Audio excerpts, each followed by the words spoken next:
WBH মাধ্যমিক test paper 2025 set number 11 north 24 Pargana district inter school test. সুদের হার কত হলে মূলধনের 6.14 বছরের সুদ মূলধনের 5/16 অংশ হবে? উত্তর হবে 5%। আচ্ছা, এবার 2 নম্বর অঙ্কটা, সমীকরণের বীজ দুটি সমান কিন্তু বিপরীত চিহ্নিত হওয়ার শর্ত হচ্ছে b = 0 হতে হয়।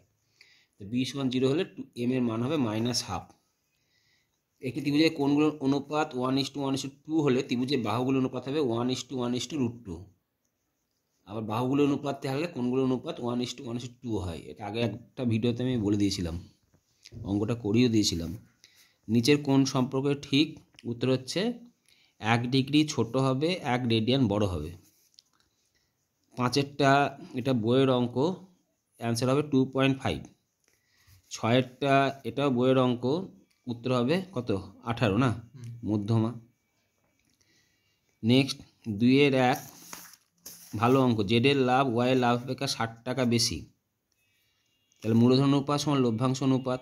তাহলে 5x 8x - 5x = 60, 3x = 60 হলে x সমান হবে 20।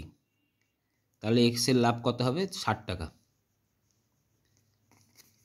1a 1b 1/c 1/a, তাহলে 1/bc, তাহলে a:b:c অ্যান্সার হবে।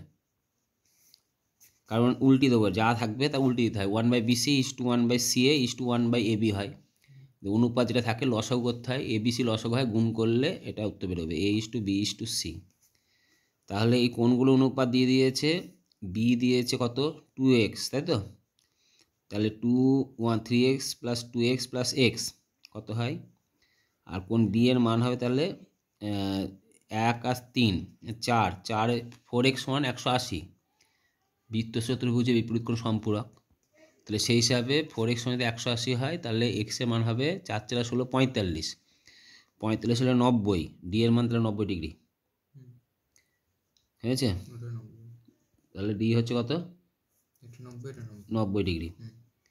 x ডিগ্রি কোণের পূরক কোণের বৃত্তমান, পূরক কোণ 90 ডিগ্রি - x ডিগ্রি, তার আবার বৃত্ত বের করব। তাহলে কি হবে? উত্তর হবে কি 1:1 হবে কেন? বৃত্তীয় মান π/2 1 - x/90, আর এখানে 1:1 হবে। 90 ডিগ্রি মানে অনুপাত 1:1 হয়। 5-এরটা অ্যান্সার হবে 6:π। 6-এরটা অ্যান্সার হবে 0। 3-এর 1 উত্তর হচ্ছে মিথ্যা, 2 মিথ্যা, 3 মিথ্যা, 4 সত্য, 5 হচ্ছে সত্য, 6 হচ্ছে মিথ্যা।